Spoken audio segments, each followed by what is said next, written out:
വരെയുള്ള തിരുവചനങ്ങൾ. ഇസ്രായേൽ മക്കൾ മിസ്രയീം ദേശത്തു നിന്ന് പുറപ്പെട്ടതിൻ്റെ 480 സംവത്സരത്തിൽ ഇസ്രായേലിൽ ശലോമോന്റെ വാഴ്ചയുടെ 4-ാം ആണ്ടിൽ 2-ാം മാസമായ സീവ് മാസത്തിൽ അവൻ യഹോവയുടെ ആലയം പണിവാൻ തുടങ്ങി. ശലോമോൻ രാജാവ് യഹോവയ്ക്ക് പണിത ആലയം 60 മുഴം നീളവും 20 മുഴം വീതിയും 30 മുഴം ഉയരവും ഉള്ളതായിരുന്നു. ആലയമായ മന്ദിരത്തിന്റെ മുഖ മണ്ഡപം ആലയ വീതിക്കൊത്തവണ്ണം 20 മുഴം നീളവും ആലയത്തിന്റെ മുൻവശത്ത് 10 മുഴം വീതിയും ഉള്ളതായിരുന്നു. അവൻ ആലയത്തിന് ജാലം ഇണക്കിയ കിളിവാതിലുകളെയും ഉണ്ടാക്കി. മന്ദിരവും അന്തർമന്ദിരവും കൂടിയ ആലയത്തിന്റെ ചുവരിനോട് ചേർത്ത് ചുറ്റും തട്ടുതട്ടായി പുറവാരങ്ങളും പണിത അവയിൽ ചുറ്റും അറകളും ഉണ്ടാക്കി. താഴത്തെ പുറവാരം 5 മുഴവും നടുവിലത്തേത് 6 മുഴവും മൂന്നാമത്തേത് 7 മുഴവും വീതിയുള്ളതായിരുന്നു. തുലാങ്ങൾ ആലയ ഭിത്തികളിൽ അകത്ത് ചെല്ലാതിരിപ്പാൻ അവൻ ആലയത്തിന്റെ ചുറ്റും പുറമെ ഗളം പണിതു. വെട്ടുകുഴിയിൽ വെച്ചു തന്നെ കുറവ് തീർത്ത കല്ലുകൊണ്ട് ആലയം പണിതതിനാൽ അത് പണിയുന്ന സമയത്ത് ചുറ്റിക, മഴു മുതലായ യാതൊരു ഇരുമ്പായുധത്തിൻ്റെയും ഒച്ച ആലയത്തിങ്കൽ കേൾപ്പാനില്ലായിരുന്നു. താഴത്തെ പുറവാരത്തിന്റെ വാതിൽ ആലയത്തിന്റെ വലത്തുഭാഗത്ത് ആയിരുന്നു. ചുഴൽ കോവണിയിൽ കൂടെ നടുവിലെ പുറവാരത്തിലേക്കും നടുവിലത്തേതിൽ നിന്നും മൂന്നാമത്തെ പുറവാരത്തിലേക്കും കയറാം. അങ്ങനെ അവൻ ആലയം പണിതു തീർത്തു. ദേവദാരു തുലാങ്ങളും ദേവദാരു പലകയും കൊണ്ട് ആലയത്തിന് മച്ചിട്ടു. ആലയത്തിന്റെ ചുറ്റുമുള്ള തട്ടുകൾ 5 മുഴം ഉയരത്തിൽ അവൻ പണിതു ദേവദാരു തുലാങ്ങൾ കൊണ്ട് ആലയത്തോട് ഇണച്ചു.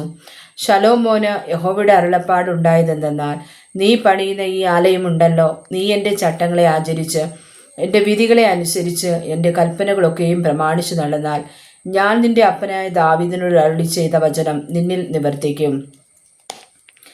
ഞാൻ ഇസ്രായേൽ മക്കളുടെ മധ്യേ വസിക്കും, എൻ്റെ ജനമായ ഇസ്രായേലിനെ ഉപേക്ഷിക്കുകയില്ല. അങ്ങനെ ശലോമോൻ ആലയം പണിതു തീർത്തു. അവൻ ആലയത്തിന്റെ ചുവർ അകത്തെ വശം ദേവദാരു പലക കൊണ്ട് പണിതു. ഇങ്ങനെ അവർ ആലയത്തിന്റെ നിലം മുതൽ മച്ചുവരെ അകത്തെ വശം മരം കൊണ്ട് നിറച്ചു. ആലയത്തിന്റെ നിലം സരളപ്പലക കൊണ്ട് തളമിട്ടു. ആലയത്തിന്റെ പിൻവശം 20 മുഴം നീളത്തിൽ നിലം മുതൽ ഉത്തരം വരെ ദേവദാരു പലക കൊണ്ട് പണിതു. ഇങ്ങനെയാകുന്നു അന്തർമന്ദിരമായ അതിവിശുദ്ധ സ്ഥലത്തിന്റെ ഉൾവശം പണിതത്. അന്തർമന്ദിരത്തിന്റെ മുൻഭാഗത്തുള്ള മന്ദിരമായ ആലയത്തിന് 40 മുഴം നീളമുണ്ടായിരുന്നു. ആലയത്തിന്റെ അകത്തെ ചുവരിന്മേൽ ദേവദാരു കൊണ്ടുള്ള കുമിഴുകളും വിടർന്ന പുഷ്പങ്ങളും കൊത്തുപണിയായിരുന്നു. എല്ലാം ദേവദാരു കൊണ്ടായിരുന്നു. കല്ലശേഷം കാണുവാനുണ്ടായിരുന്നില്ല. ആലയത്തിന്റെ അകത്ത് യഹോവയുടെ നിയമപ്പെട്ടകം വയ്ക്കേണ്ടതിന് അവൻ ഒരു അന്തർമന്ദിരം ചമച്ചു. അന്തർമന്ദിരത്തിന്റെ അകം 20 മുഴം നീളവും 20 മുഴം വീതിയും 20 മുഴം ഉയരവും ഉള്ളതായിരുന്നു. അവനത് തങ്കം കൊണ്ട് പൊതിഞ്ഞു. ദേവദാരു മരം കൊണ്ടുള്ള ധൂപപീഠവും പൊതിഞ്ഞു. ആലയത്തിന്റെ അകം ശലോമോൻ തങ്കം കൊണ്ട് പൊതിഞ്ഞു. അന്തർമന്ദിരത്തിന്റെ മുൻവശത്ത് വിലങ്ങത്തിൽ പൊൻചങ്ങല കൊളുത്തി അന്തർമന്ദിരം പൊന്നുകൊണ്ട് പൊതിഞ്ഞു. അങ്ങനെ അവൻ ആലയം ആസകലം പൊന്നുകൊണ്ട് പൊതിഞ്ഞു. അന്തർമന്ദിരത്തിനുള്ള പീഠവും മുഴുവനും പൊന്നുകൊണ്ട് പൊതിഞ്ഞു. അന്തർമന്ദിരത്തിൽ അവൻ ഒലിവ് മരം കൊണ്ട് 10 മുഴം ഉയരമുള്ള 2 കെരൂബുകളെയും ഉണ്ടാക്കി.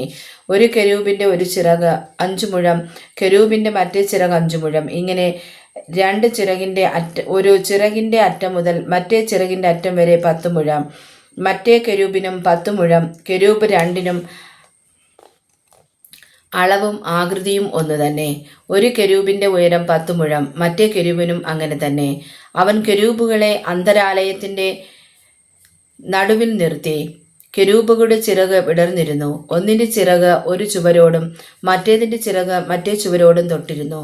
ആലയത്തിന്റെ നടുവിൽ അവയുടെ ചിറക് ഒന്നോടൊന്ന് തൊട്ടിരുന്നു. കെരൂബുകളെയും അവൻ പൊന്നുകൊണ്ട് പൊതിഞ്ഞു.